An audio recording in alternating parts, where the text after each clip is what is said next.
Zach Wilson impresses at OTAs. The ball didn't hit the floor, folks. A huge departure from the last 2 years. Plus, we have Tyler Greenawalt of Jets Wire USA Today.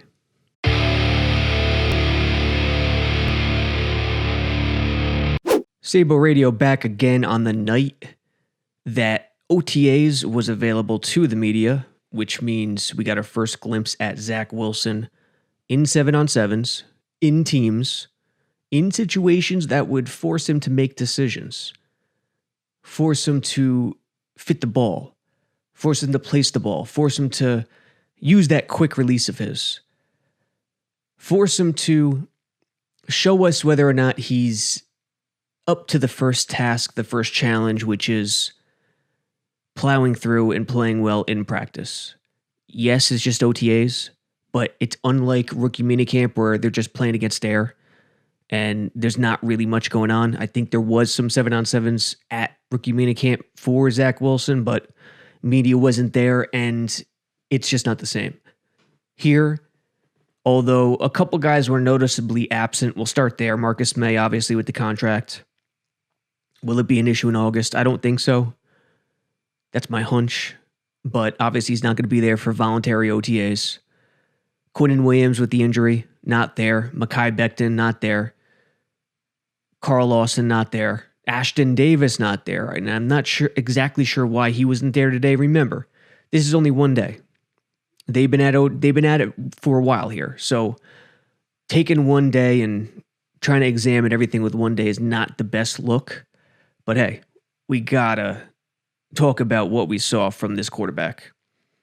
Because, folks, I know it's just OTAs and fans will roll their eyes. Not all of them, but many of them will roll their eyes at what I'm about to say. Don't though, because when it's noticeably this different, it needs to be called out. It needs to be said. It needs to be announced to everybody. What I saw from Zach Wilson Thursday in Florham Park, at the facility, at OTAs, against a first-team defense. Mosley was on the field. Yep, May wasn't there. Quinnen wasn't there. But pretty much everyone else was. What I saw from that kid is legit. Everything he does is quick. We've been discussing it ad nauseum. Blewett, Nani, me. Everything he does is quick. His release is special. And if you have a quick release in the NFL, you could do so much damage. You're ahead of the game. There's so many things you could do that a guy with a slower release can't do. This game is a 3-step drop game today. It's a passing league, but it's a processing league. You process pre-snap, you process post-snap, you make quick decisions. That's what this league is. Do you want to take chunks downfield at times? Of course. Do you want to run the ball at times? Sure. But this is a processing matchup, get the ball 3-step and out league. And with his quick release, that release is just, I think it's underrated. I think it's absolutely underrated. It's not being discussed enough. And I think over the next 2 years in the NFL, it's going to become much more of a bigger topic. I'm so much more impressed by his release in person than I was on film. And I was still impressed on film. He has quick feet, quick hands, quick release, quick processing. The ball placement was flawless. 7-on-7 and in teams. And what's interesting is this is the way it's supposed to be. You know, I'm not here telling you this is the next Johnny Unitas. I'm not saying that. I'm saying the guy's legit. That's what I'm saying. He's a legit quarterback. 7-on-7s, you talk to other beat reporters, other media guys, the great quarterbacks, the ball never hits the ground in 7-on-7s, nor should it, especially in today's league. You know, you practice the way you play. So the way these guys practice the way the DBs practice, they're not physical. They're not committing penalties. You know, you got officials at a lot of these practices to make sure that doesn't happen. The the ball shouldn't hit the ground. Even in Montana's era, the ball shouldn't hit the ground 7-on-7. There's no pass rush. The ball should never hit the ground. With Darnold under Gase, the last 2 years, the ball always hit the ground. Always. Even Darnold's first year with Bulls. It was ugly. It was tough sledding. Were there good days here and there? Of course. But routinely, it was ugly. It just wasn't good. Teams as well. Zach Wilson was tremendous. He started off hitting, Keelan Cole, I think, over the middle. And then he hit Berrios on a slant. Can't really discuss the formations, personnel, certain plays, all that stuff. And for obvious reasons, the organization, all NFL organizations don't want that info released. So players, kind of what happened, trying to give a picture on the play without giving any information away is the way it has to go. 7-on-7. Well, we'll start from the beginning. Teams. The first play in teams, Tevin Coleman started at back, busted through the line for a good chunk, 10, 15 yards. Where the tackle would have happened, I'm not sure. But right up the gut, in between the tackles. Couldn't tell exactly what gap it was, and I actually missed the actual run call. I think it was an inside zone, but I'm not sure. But the offense had the defense's number all game. All day. Offense dominated the defense, especially first team with Zach Wilson. Second play. I'm not going to tell you how he was involved, but Elijah Moore was involved right from the get-go on the second play. Use your noggin. Why do they need Elijah Moore? Yes, he could do a lot of things, but what's he going to fill immediately? They needed this guy to threaten the edge. Crowder, as good as he is in the slot, who wasn't there today, obviously either, he's not that jet motion, threaten the edge type guy like a Deebo Samuel is. Elijah Moore is, and the kid is going to be a stud in the NFL. He's going to be a flat-out stud. So they get him involved right away in the second play. Play doesn't really work, but just the point that they got him involved. They called his number. Third play is when it was the first pass, and that's when Zach Wilson hit Keelan Cole on some sort of an in-cut, in stride, ball placement right there, right near his neck, right near his chin. It was just a beautiful play. 7-on-7. They went from teams to 7-on-7, teams 7-on-7. Obviously positionals before that too. Stretching obviously to kick off the day. But 7-on-7, more good Zach Wilson stuff. He hits Braxton Berrios on a 3-step. Some sort of in-cut in which Berrios has plenty of room to run. So he picks up a lot of yak. And again, more Elijah Moore. He's involved. Wilson also hit someone down the sideline. I forgot who it was. He was either Malone or Keelan Cole again, but just put a beautiful pass right on the outside shoulder down the sideline into single coverage.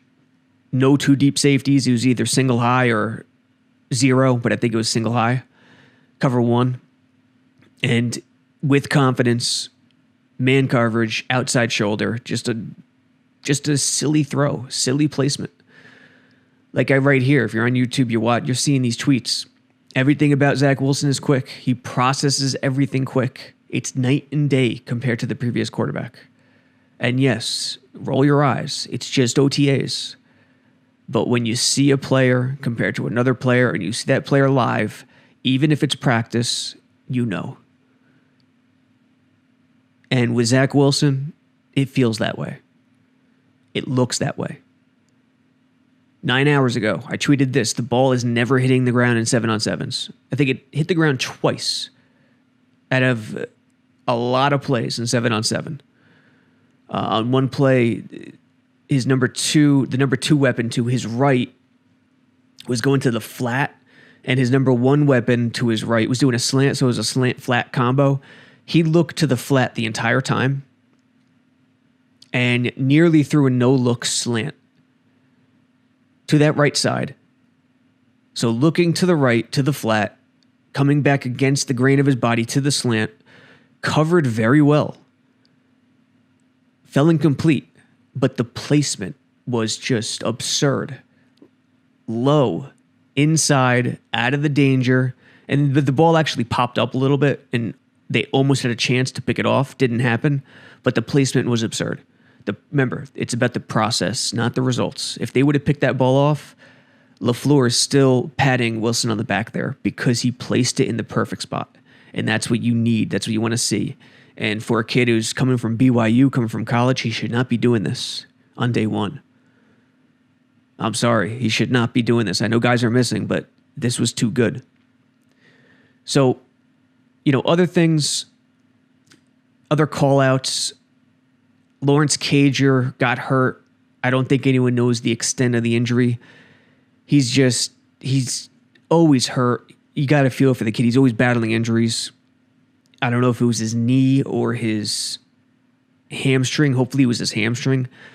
He went down. He was in the slot, I think, and he was doing a deep out or maybe a circus route, something going to the out, and Mike White or Morgan threw it to him, tried to lead him, but as soon as he planted, I don't know if it was no contact or not. It was coverage. There was a guy right next to him. I don't know if it was non-contact injury is what I'm trying to get at. But as soon as he planted to head to the sideline, he just fell down and was in agony. So hopefully he's okay. Foley also left. Foley Fatukasi. I didn't see it. Someone told me about it when I was trying to figure out who was there today and who wasn't. So I don't know about Foley Fatukasi's injury either. Michael Carter, I like him as a back. The man's legs are just tree stumps. They're unreal. The kid, I think he's going to be good. I think he's going to be really good. Yes, Tevin Coleman, the vet, you're always going to put him atop the depth chart at this point. It's Coleman and Ty Johnson. That's just the way it is. But I do believe Michael Carter will be the number one back come week one.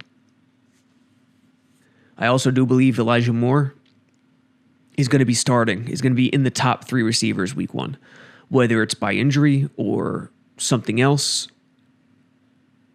at the very worst, he'll be number 4, but he'll play like a top 3 guy in terms of snaps. They'll rotate. There's no way he's sitting on the sideline. I also think he's going to punt return. The only way he doesn't punt return is if Crowder gets cut and they want to play it safe with him injury-wise. But if they're going to pick the best punt returner, it's him. Berrios had a good day, as I called him out earlier. Elijah Campbell, relatively unknown defensive back on the Jets. He had a good day. There was a corner or an out, some kind of outbreak that, and this I think was the second incompletion of 7-on-7 for Wilson. I forgot who the target was, but Campbell was all over this target, and he played it perfectly. Stayed on the hip, looked back at the right moment, right hand on hip, left sideline, corner or an out, and got the PD. He was thrown in with the first team, and he was looking good. So we'll see what happens, but Elijah Campbell, they're liking. Hassel, the other safety, was getting some first-team reps. Obviously, May's not there. Ashton Davis missed the day, so Hassel and Joyner were getting some first-team reps. You got Mosley, you got Blake Cashman, you got Jared Davis, and the D-line was rotating all day. Offensively, you know pretty much what it is already.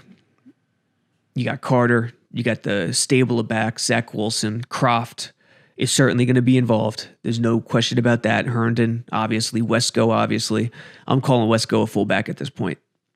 He's a big boy, too. I wonder how much muscle or weight he's gained over the last year or two since he got drafted. He looks noticeably bigger than he did when he first got drafted. Offensive line, again, you know the deal.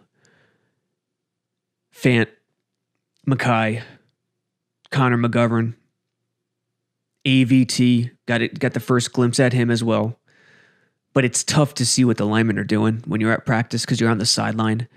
You can't really tell. You can't get the right angle. If you're not up in the box or you're not looking at the film, you can't really get a good idea.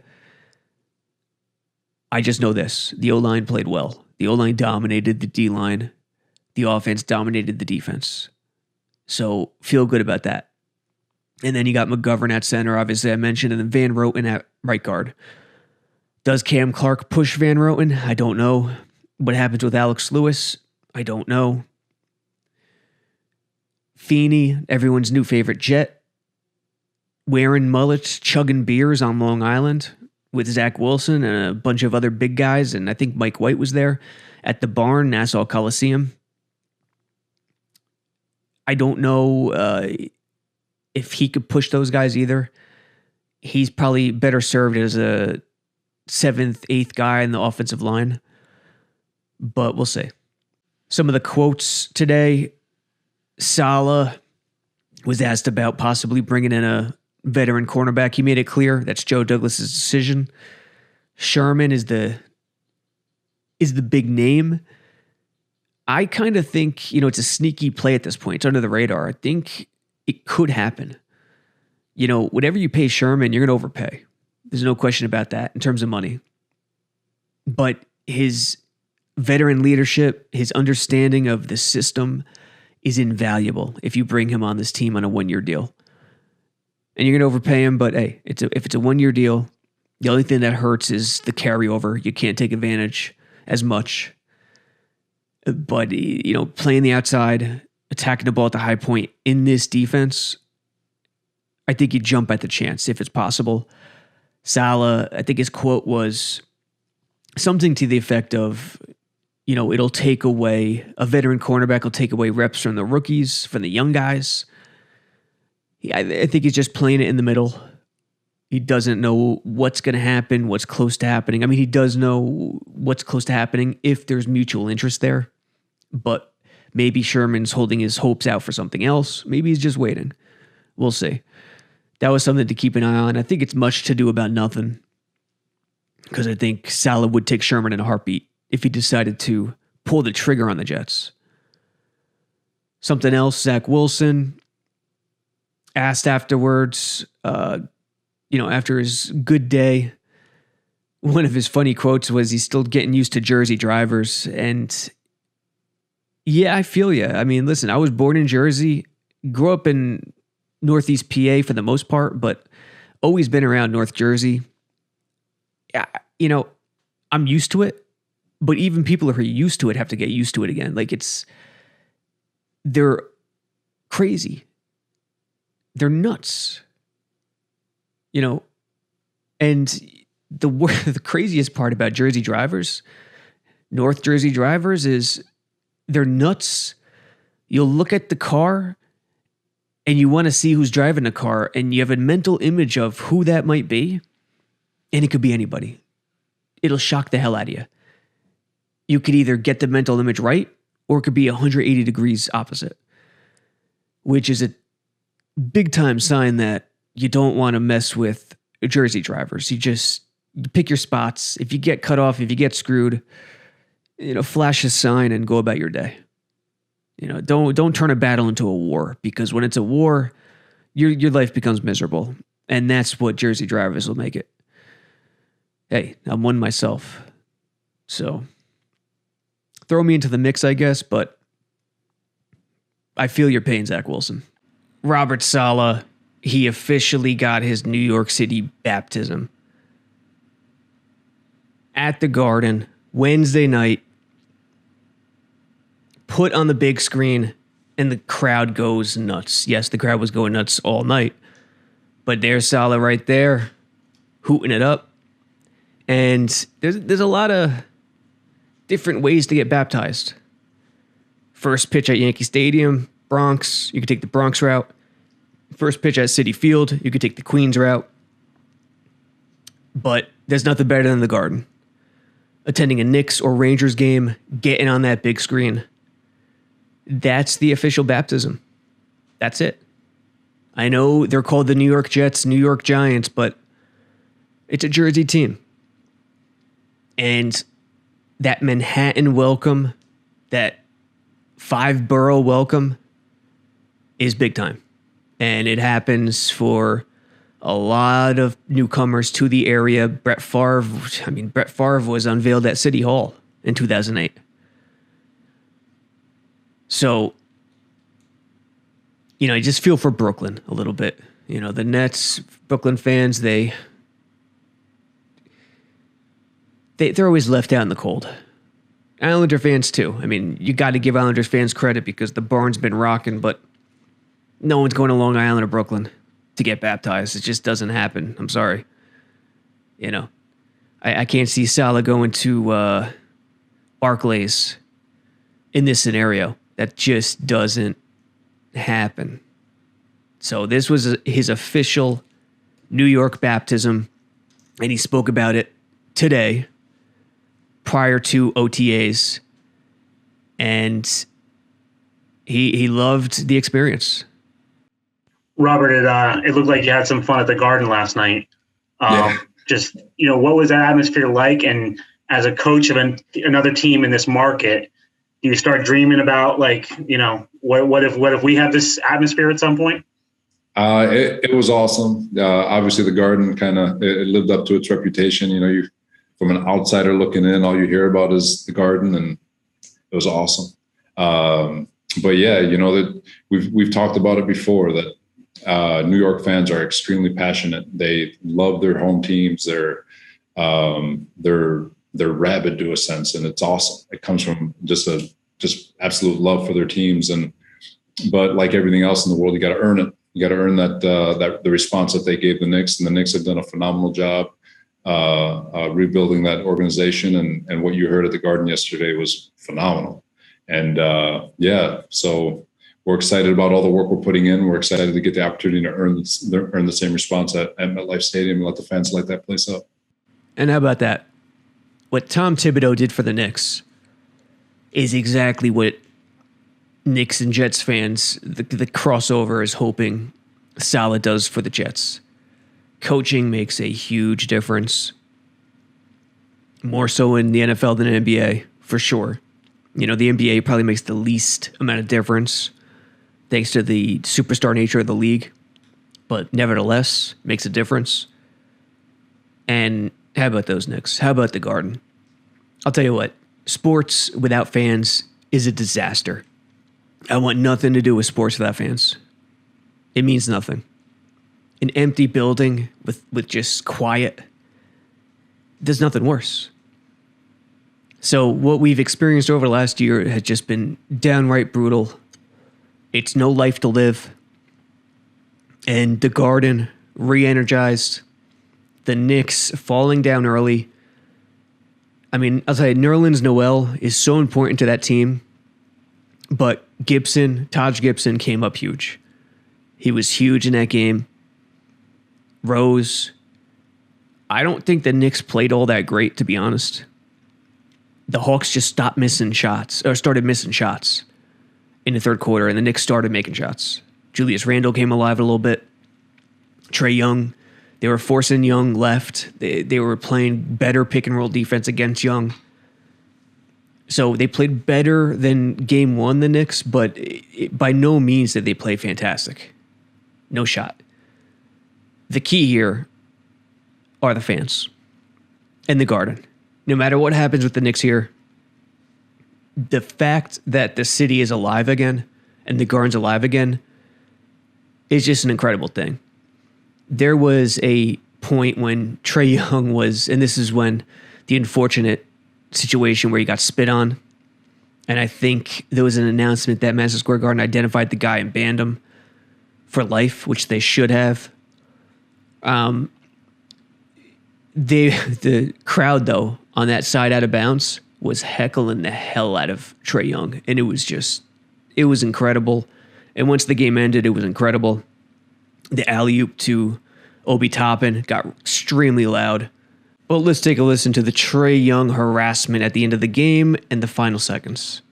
Here in New York, playing for the coach that he loves, and he is giving the Knicks everything he has here in the first two games of this series. The Knicks don't want to give up the three and don't foul. So Young will inbound. Hawks only 34 points in the second half. Alley-oop to Hunter. Misses the layup. Randall the rebound. That play indicative of the Hawks' last 3 minutes.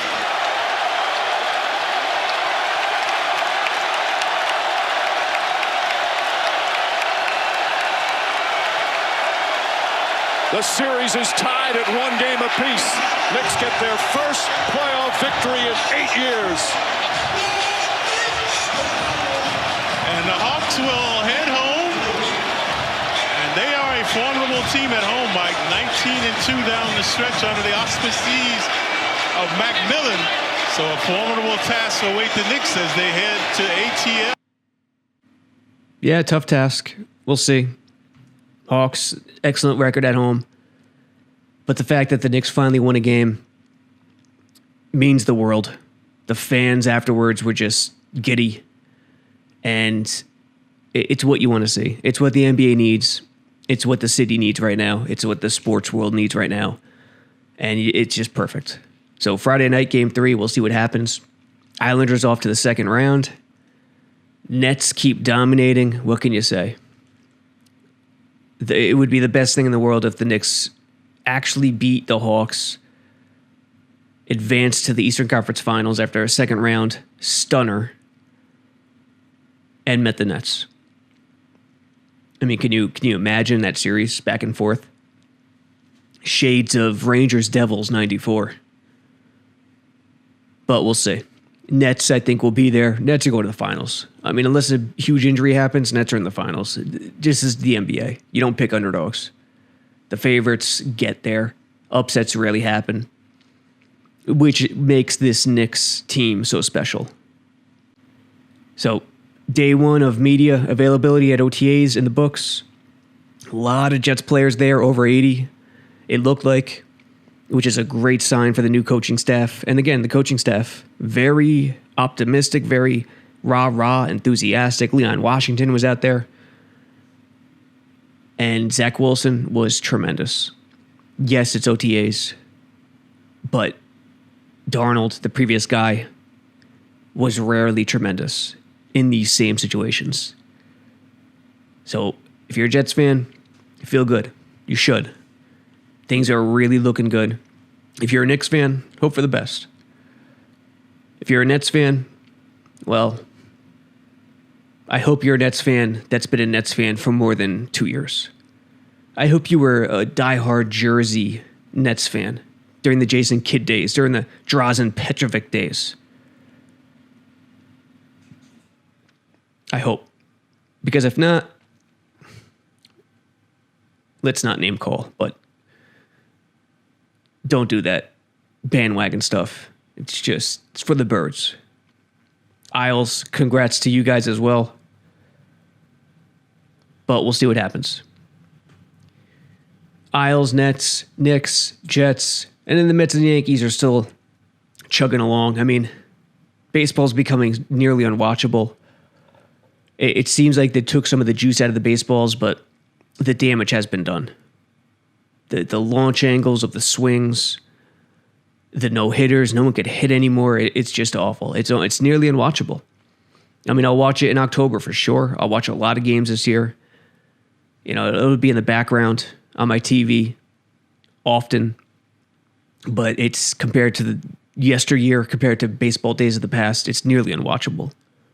Check out the latest Underdog Jets podcast episode of the Winker Bet. We rewatched the Monday Night Miracle and remembered certain plays, certain situations where Wayne was watching and actually got emotional a little bit about some of the plays, especially the touchdown that tied it up, which I forgot. There was still around 4 minutes left.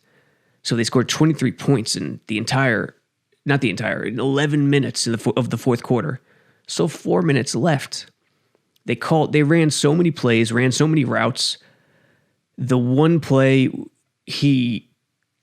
ball he caught on the out from Vinny on third down and set up the field goal when he was just laying there dead tired. He confirmed it on the podcast. He was just tired. He was dead. And if he wasn't that tired, he might have scored. We saw the trainers massaging his calves right after that. So check out that episode, iTunes. The video is on Vimeo right now. You could find it on my Twitter profile or his Twitter profile. It'll be on Jets X Factor by Friday. The Vimeo video. It can't go on YouTube because of the footage we used. But it was a good episode. So check that episode out. Episode 3, Monday Night Miracle of the Underdog Jets podcast. Keep listening to Cool Your Jets. Keep watching Blewitz Blitz on YouTube. Last one he did was AVT. I forget which one's next, but is another good one coming up next. And download the apps. Download the apps at Android and Apple. And keep reading the stuff at Jets X Factor. Till next time. But first, my interview with Tyler Greenawalt. Our next guest is someone whose work you've definitely read a time or two, more than a time or two, I'm sure.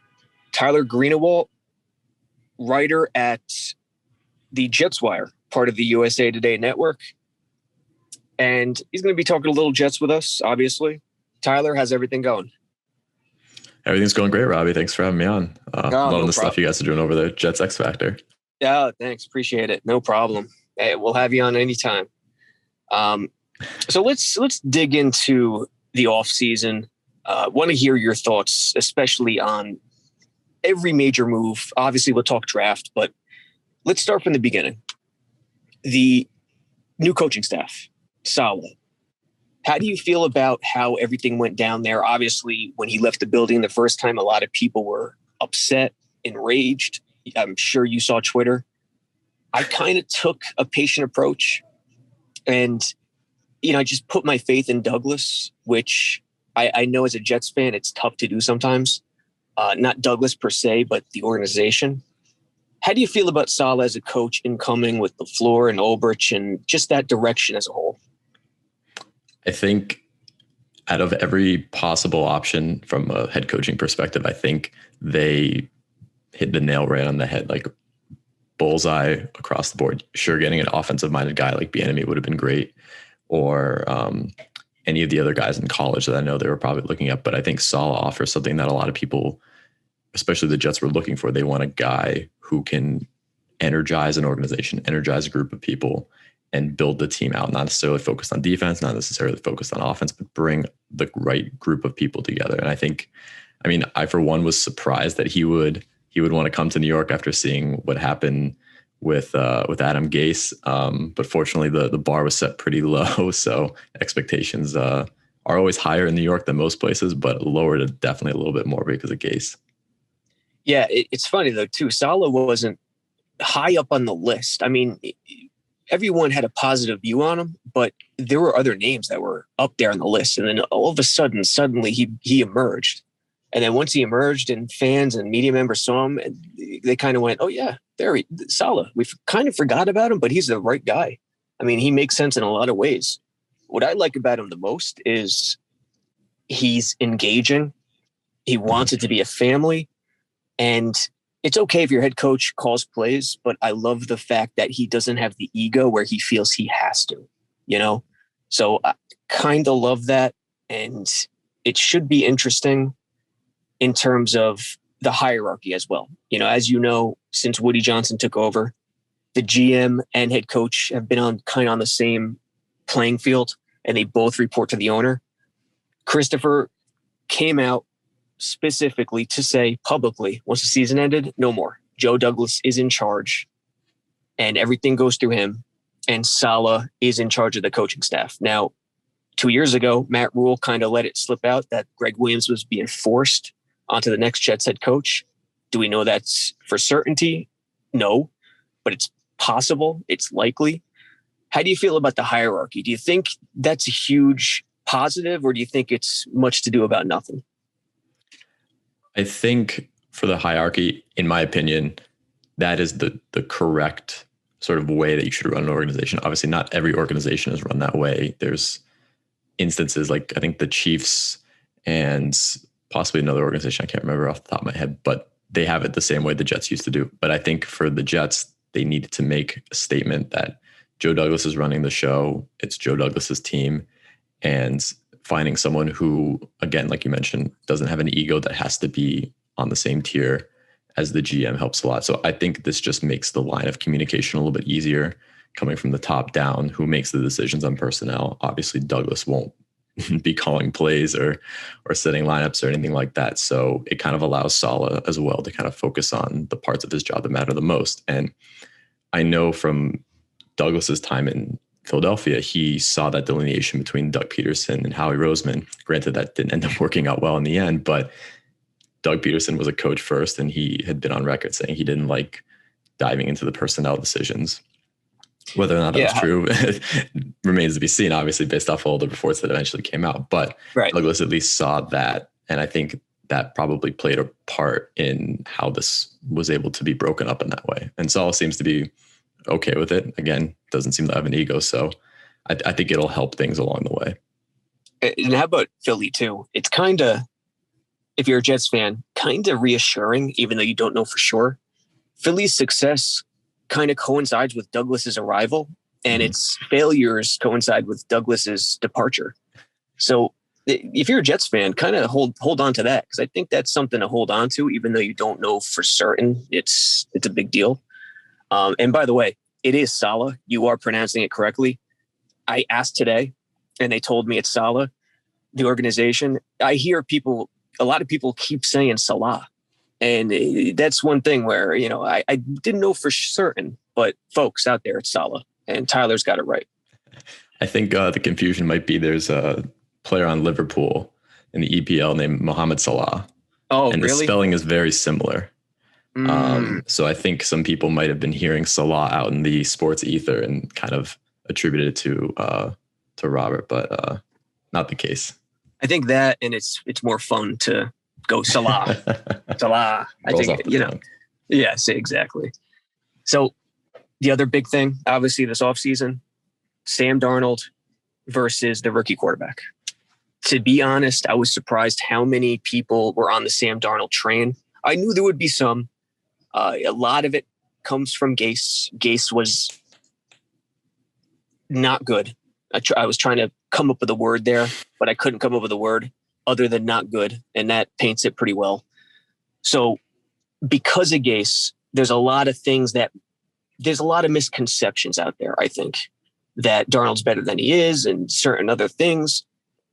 I would say 1 out of every 4 Jets fans were on the side of keep Darnold and trade the number 2 pick because you can get a haul. And there was a great argument for that, a legit argument. The tricky part is the contractual situation going into year 4, not picking up year 5 with the bonus, the 5th-year option, excuse me. So I was on the Zach Wilson bandwagon from the beginning. We'll see how it plays out. Tyler Greenawalt, where were you on that situation? So, I mean, I agree with you. There were a lot of reasons to keep Darnold and try it out. But I think when you balance the pros and cons of it, the pros of moving on from Darnold and drafting a quarterback this year, as opposed to maybe seeing what Darnold's like. And if it doesn't work out, then you're looking at the same situation all over again, just with a worse quarterback class. I think it was the only move that made sense for this year. Joe Douglas needed a quarterback that he could sort of tie his career to. And I don't think Darnold was the right choice for him. Salah and that coaching staff gets a new guy as well. Could the draft haul have been enormous for a guy like Zach Wilson? Sure. But we've seen in the past that at the end of the day, the quarterback, the player matters more than the haul you could get. Like the Browns have traded out of their picks so many times and didn't have too much to show for it until they got Baker. So yeah, at the end of the day, I think Darnold has opportunities now. I don't think he would have had the same opportunities in New York. And I think Wilson was the better move. Now, to be honest, I was more pro Justin Fields as the pick, to be honest, than Wilson, just because I am, from a college football perspective, I like guys that have performed well consistently over multiple years as opposed to just one, because I get flashbacks to like Trubisky or Sanchez. And granted, there are outliers like Justin Herbert from last year. So, and I do think Zach Wilson is a great pick. I think he and Justin Fields were pretty much on the same level. So I'm happy with Wilson. And I think that was a better move than keeping Darnold in the end. Yeah, it's I mean, if you look at the one thing we know with Douglas is he's a salary cap whiz. Even though he's a scout at heart, he also really understands the salary cap. He understands value. And, if you look at the best teams over the last 10 years, 2 decades, mainly 10 years because the new CBA happened in 2011. It's been built on rookie contracts because it's pretty much a cheat code. You don't have to pay the guy. What really hurts GMs these days is paying the wrong quarterback mega dollars on a second contract. Mm-hmm. So I think it was the right move as well. NFL draft. Any off the top of your head's thoughts on the NFL draft? Anything you were surprised about? Did you like the AVT move? Go ahead. Fire away. Yeah, I think it was a very surprising draft in the best way possible. I went into that draft expecting, obviously, they're going Zach Wilson 1 or first round. Depending on how the board shaked out, I didn't think Douglas was going to trade up, but I thought they were going to go offensive line or cornerback. And I thought they were going to kind of go back and forth between weaknesses and building the offense. I didn't think they'd go 4 offensive linemen or 4 offensive players in a row. I certainly didn't think they would trade up for AVT. I know people in the analytics world hate that move because you're giving up 2/3 and the 23rd pick just to move up 9 spots for a guard. But that you got to make that move. Like if he's the best zone blocking guard in the draft, you got to make that move, and the rest will fall into place. Like Elijah Moore pick, I think that was a phenomenal choice because Jameson Crowder's not going to be on the team forever. And if they decide to keep him or cut him, it doesn't matter because you have Moore now, either for this year as Crowder's replacement or next year definitely as Crowder's replacement. And Michael Carter fits in the scheme really well. The back half of the draft, though, like rounds 5 and 6, I was only confused at first just because I thought at that point they're like, okay, they're not going offensive line or not going offense at all again, which I thought they needed at least one more offensive lineman. And there were a lot of cornerbacks that they just decided not to go with. But continuing to look at it and diving into a little bit more, especially like the stats that your boy Michael was able to pull, mm-hmm. I think they've made really good moves that fit the defense well. They got athletes, they got versatile players, they got basically moldable assets that they can kind of create very specific types of players around. They're not being expected to start week 1 or week 2. So yeah, I think the draft as a whole was a success. People will criticize the AVT trade. I don't think that was a bad move. You have to do everything that you can to make sure Zach Wilson is secured, both from a protection standpoint and just with weapons around him. And they did everything they could in free agency and the draft to do that. Yeah, the problem with the analytics people is they don't take into account the actual player. I mean, they just look at, okay, number 14, number 14 pick, position guard. What if this 14th pick is an actual top 5 pick? Like that's what they don't take into account, and there's no way to formulate that. So, as anything in life, it can't just be analytics. It has to be analytics and experiential. Experience has to go a long way in the formula. So that's a really real gripe I have with analytics. Even it's a great tool. Don't get me wrong, but it's a major gripe I have. You can never come to a conclusion based on analytics alone.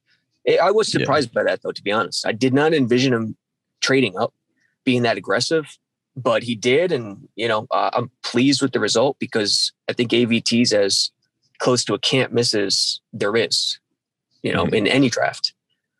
Elijah Moore, interestingly, even though they look good with Mims, Crowder, Corey Davis, it wasn't a complete unit, I felt like, because they needed that guy who could threaten the edge, take jet motion duties.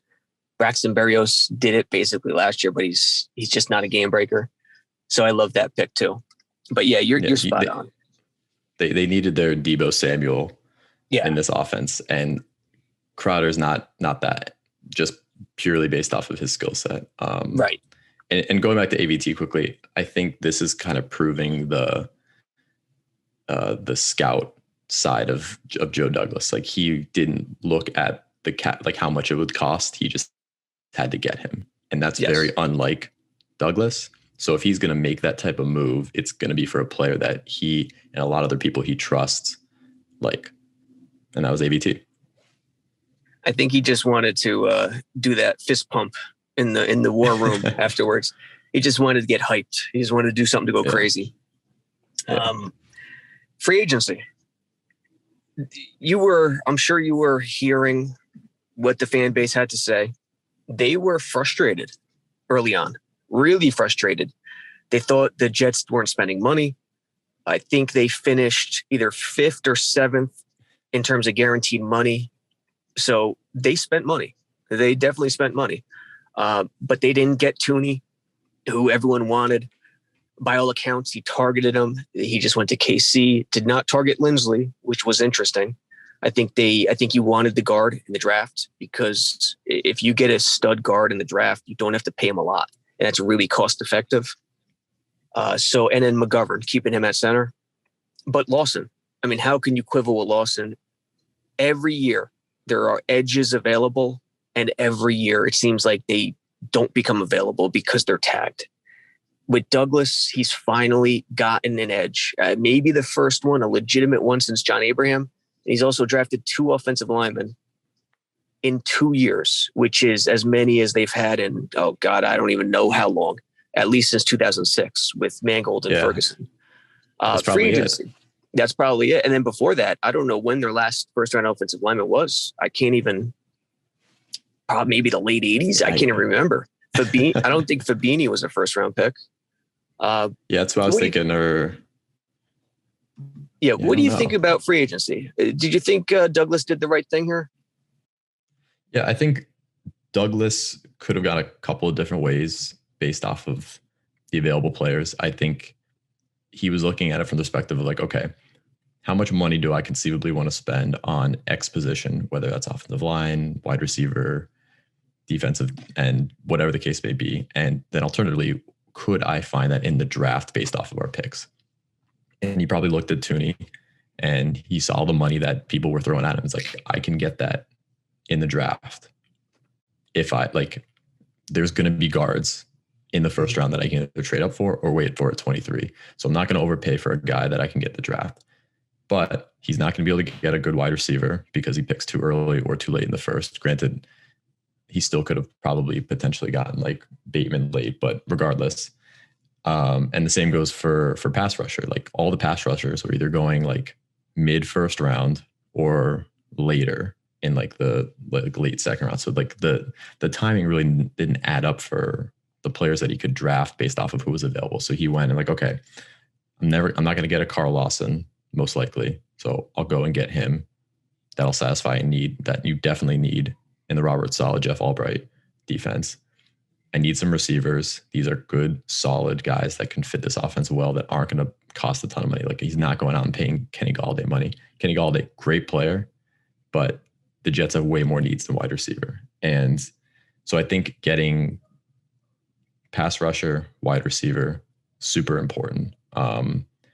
And even some of the other like smaller moves, like getting veterans like Tevin Coleman or Vinnie Curry or LaMarcus Joyner, like those aren't positions that the Jets needed to fill, but you bring in guys that can play and play at a high level that don't cost a lot of money. Right. I was very surprised by the Sheldon Rankins acquisition, to be honest, mostly because that was not a position that I thought the Jets needed to pay that much money for, but the contract isn't bad. And Rankins is conceivably a really good player based off of where he was drafted, and he wanted to come to New York. So I think they built a juggernaut up front, which is the key to this defense. So I think free agency, sure, they could have gone out and got a cornerback, but otherwise I think it was a slam dunk too. Yeah, if you're going to leave two positions bare, it's linebacker and corner. Because if your pass rush is 7 and 8 deep and nasty, it could really cover up those positions. And if you look at San Fran under Salah, that's kind of what they did. So, having the versatility, having the depth, it's a pretty good job all the way around, I think. Yeah. Yeah, go ahead. Well, no, all I was going to say is with regards to Jets fans being frustrated in the beginning, that I feel like that happens every single year. Right. When they don't go out and get the big guy, they don't get Juju, they don't get Tooney, they don't get Lindsley, and all those guys go, well, I mean, Juju waited, but a little bit of patience. They got Carl Lawson, and as soon as they got Carl Lawson, I think everyone kind of breathed a sigh of relief. True. I was like, okay, we hit a big position of need, and now the rest should fall into place. So that was the domino. The way I look at it is the teams that are usually happy during the offseason are the teams that disappoint during the regular season. They were happy 2 years ago, Le'Veon Bell and Mosley. I mean, look what happens. Free agency's got to be viewed as like the cherry on top of the cake. The foundation is everything before free agency, and you can't rush it. He is Tyler Greenawalt for JetsWire USA Today. Tyler, where could the folks find you on Twitter? They can follow me at TyGreen14. Yeah, it's pretty simple, that one. I've seen disaster Twitter handles. I mean, smart man, going pretty simple. Any final thoughts before we head into, I think, a dead period until camp starts, right? Yeah, it's going to be pretty quiet for a little while, so I'm interested to see. I think the two big things that are interesting to me is continuing to see Zach Wilson kind of grow as a leader. It seems like he's doing a really good job saying all the right things on and off the field, which is great. And then figuring out what they're going to do at cornerback. It sounds like, based off of comments from earlier, that Salah is just excited to use their young players and not going to go get a veteran, which could be a mistake. But those are the two things I'm interested to see before we head into camp. Would you want Sherman?